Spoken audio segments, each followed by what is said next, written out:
తాంత్రికులు చెప్పిన ఆఖరి మాట ఇప్పటికీ ఊరి వాళ్ల చెవులలో ఒక భయంగా మారి వినిపిస్తోంది. రంగీలాపూర్లో 2 ఆత్మలు భయపెడుతూ తిరుగుతూ ఉన్నాయి. అందరి మనసుల్లో ఒక్కటే ప్రశ్న, ఒకరు రక్తిక. కాని రెండో భయంకరమైన ఆత్మ ఎవరు? అన్నా, రక్తిక సరిపోలేదా? ఇప్పుడు రెండో ఆత్మ కూడా వచ్చింది. రెండవ ఆత్మ అయితే రక్తిక ఆత్మ కంటే చాలా శక్తివంతమైంది. ఆ ఆత్మే రక్తికని తాంత్రికుల బందీఖానా నుంచి విడిపించింది. రాత్రి చీకటి అలముకుంది. ప్రశాంత్ ఇంకా బబ్లీ రక్తిక రహస్యం గురించి నెమ్మదిగా మాట్లాడుకుంటూ ఉంటారు. అన్నిటికంటే ముందు మనం తెలుసుకోవాలి, అసలు ఈ రెండవ ఆత్మ ఎవరిదని. రక్తిక ఆత్మని తాంత్రికుడి నుంచి విడిపించింది ఆ ఆత్మ ఎవరిదని.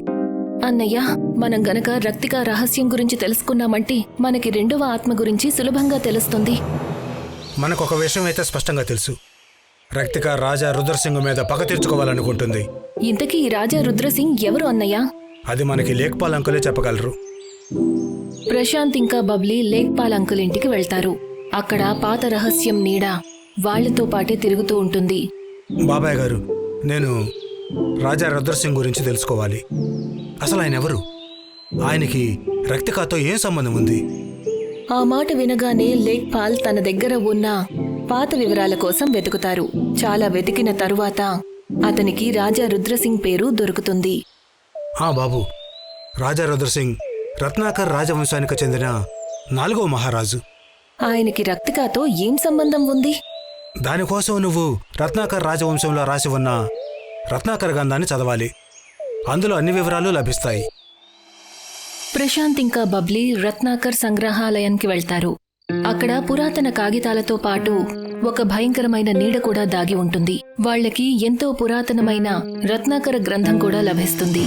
ఇలా చూడు, రాజా రుద్రసింగ్ గురించి ఇందులో రాసుంది. అతని ఫోటోని చూసావా? ఎంతో భయంకరంగా ఉంది కదా. ఇలా చూడు, రక్తిక గురించి ఇక్కడ రాసుంది. అతను రాజకుమారి రక్తికాని ఎంతగానో ప్రేమించాడట. కాని రాజకుమారి రక్తిక ఎవరూ వేరే రాజకుమారుణ్ణి ప్రేమించిందంట. ఇతను రక్తికాని ఒప్పించే ప్రయత్నం చేశాడంట. కాని రక్తిక ఒప్పుకోలేదు. హోలీ రోజు రక్తిక తన ప్రేమికుడు రాజకుమారుడితో హోలీ ఆడుతూ ఉంది. అదితను తట్టుకోలేకపోయాడు. ఇతను రక్తికాని చంపినప్పుడు ఆ సమయంలో రక్తిక గర్భవతి. అంటే దీని అర్థం ఆ రెండవ భూతం ఆ బిడ్డ అయి ఉంటుంది. అదే తన తల్లిని తాంత్రికుల బందీ నుంచి విడిపించుంటుంది. అయ్యుండొచ్చు. అలాగే ఇందులో రాసుంది, చనిపోయే ముందు రక్తిక శపించిందంట తిరిగొస్తుంది. హోలీ పండుగ రోజు రాజా రుద్రసింగ్ రక్తంతో హోలీ ఆడుతుంది అని. అందుకే రాజా రుద్రసింగ్ తన రాజ్యంలో హోలీ పండుగను రద్దు చేశారన్నమాట. రక్తిక హోలీ రంగులను చూడదు, హోలీ రోజు తిరిగి రాదు అని. మనం రక్తికకి న్యాయం జరిపించాల్సిందే. ఎలా న్యాయం జరిపిస్తాం? తను ఎవరి రక్తంతో హోలీ ఆడుతుంది? రాజా రుద్రసింగ్ ఇప్పుడు ప్రాణాలతో లేడు కదా. ఏదో ఒక ఉపాయం ఆలోచించాలి. రక్తిక భయంకరమైన ఇతిహాసం నీడ మనసులో నింపుకొని ప్రశాంత్ ఇంకా బబ్లీ రంగీలాపూర్ చీకట్లో కలిసిపోతారు. రాత్రివేళ చీకటి మరింత దట్టంగా మారుతుంది.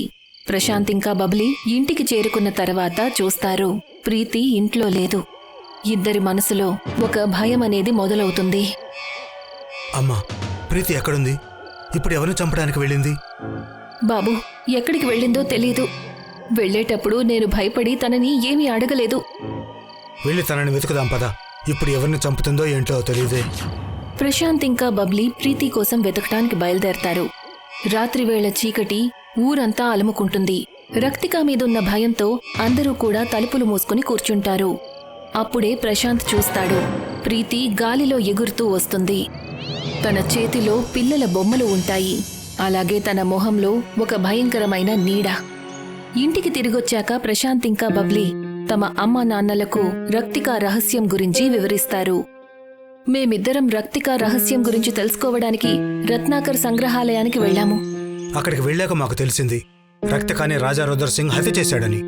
అందుకే ఇప్పుడు రక్తిక రాజా రుద్రసింగ్ మీద పగ తీర్చుకోవాలనుకుంటుంది. రక్తిక చనిపోయేటప్పుడు ఆమె గర్భవతిగా ఉంది. తాంత్రికులు రెండవ ఆత్మ గురించి చెప్పారు కదా, అది ఆ బిడ్డ ఆత్మే. ప్రశాంత్ ఇంకా బబ్లీ ఈ విషయాలన్నీ వివరిస్తున్నప్పుడు వాళ్ళిద్దరికీ ఎలా అనిపిస్తుంది అంటే, ప్రీతి ఇంట్లో ఎవరో తెలియని భయంకరమైన ఆత్మతో మాట్లాడుతున్నట్టుంటుంది. వాళ్లు సైలెంట్గా వింటారు. ప్రీతి ఎవరో చిన్న పిల్లాడితో ప్రేమగా మాట్లాడుతుంది. వాళ్లు తొంగి చూసేసరికి గోడ మీద ఒక చిన్న పిల్లాడి నీడ కనిపిస్తుంది. తను ప్రీతి దగ్గర కూర్చుని ఆడుకుంటూ ఉంటాడు. అది చూసి ప్రశాంత్ ఇంకా తన కుటుంబం మొత్తం భయంతో వణికిపోతుంది. ఊరిలోని మర్రి చెట్టు కింద ఒక పాత నీడ తిరుగుతూ ఉంటుంది. ఊరి వాళ్ళందరూ ఒక చోటికి చేరతారు. ఊరి ప్రజలారా, రక్తిక ఉద్దేశం ఒకటే, రాజా రుద్రసింగ్ రక్తంతో హోలీ ఆడటం. కానీ రాజా రుద్రసింగ్ చనిపోయి ఎన్నో ఏళ్లు గడిచిపోయాయి. అందుకని అది ఇప్పుడు సాధ్యం కాదు. ఇప్పుడొక్కటే దారుంది, మనం రక్తికాన్ని సంతోషపెట్టాలి. కానీ తను ఎలా సంతోషపడుతుంది? మేము తన గురించి చదివాము. తనకి మంచి మంచి బట్టలు వేసుకోవటం, అలంకరించుకోవడం అంటే చాలా ఇష్టం. మనం తనకి బహుమానంగా మంచి బట్టలను, అలంకరణ వస్తువులను ఇద్దాము. దాంతో తను సంతోషిస్తుంది. ఊరి నుంచి శాశ్వతంగా వెళ్ళిపోతుంది. రేపు మనం హోలీ ఆడదాం. ఎలా అంటే మొత్తం రంగీలాపూర్లో ఉన్న రంగులను చూసి ఆశ్చర్యపోవాలి. అది చూసి ఆమె స్వయంగా వస్తుంది. మనం తనకి బహుమానం ఇద్దాం. దాంతో తను సంతోషిస్తుంది. ఇవాళ రంగీలాపూర్లో ఒక విచిత్రమైన ఉత్సవ వాతావరణం నెలకొంది. అందరూ హోలీ ఆడ్డానికి సిద్ధంగా ఉన్నారు. కానీ ప్రతి ఒక్కరి మనసులో రక్తిక మీద భయం ఉంది. అందరి చేతుల్లో రక్తిక కోసం బహుమానముంది. ఎప్పుడైతే హోలీ మొదలవుతుందో అప్పుడు ప్రీతి కళ్ళు ఎర్రగా మారతాయి. ఆమె గాలిలో ఎగురుతూ ఒక భయంకరమైన రూపంలో అక్కడికి చేరుకుంటుంది. ఎప్పుడైతే ఆమె వస్తుందో అప్పుడు అందరూ తనకి బహుమానాలనిస్తారు. దానితో రక్తిక ఎవ్వర్నీ ఏమీ అనదు. రక్తిక, నాకు నీ గురించి నిజం తెలిసింది. నువ్వు రాజా రుద్రసింగ్ మీద పగ తీర్చుకోవాలనుకుంటున్నావు. కానీ అతను ఎప్పుడో ఎన్నో ఏళ్ల క్రితం చనిపోయాడు. ఇప్పుడు నువ్వు కోపంలో నిర్దోషులను హత్య చేస్తున్నావు. ఈ ఊరి వాళ్ళందరూ నిర్దోషులు, అమాయకులు. వాళ్ళని చంపొద్దు. ఊరి వాళ్ళందరూ నిర్ణయించుకున్నారు, ఊర్లో ఉన్న రాజా రుద్రసింగ్ విగ్రహాన్ని తీసేసి నీ విగ్రహాన్ని పెట్టాలి అని. ఒక భక్షకురాలిగా కాకుండా మా అందరికీ రక్షణగా మారు. రక్తిక ఆ మాట విని సంతోషిస్తుంది. తను ప్రీతి శరీరంలోంచి బయటికి వస్తుంది. ప్రీతి స్పృహ తప్పి అక్కడే పడిపోతుంది. ఊర్లో వాళ్ళందరూ రక్తికాని తన బిడ్డతో పాటు పైకి వెళ్లటం చూస్తారు.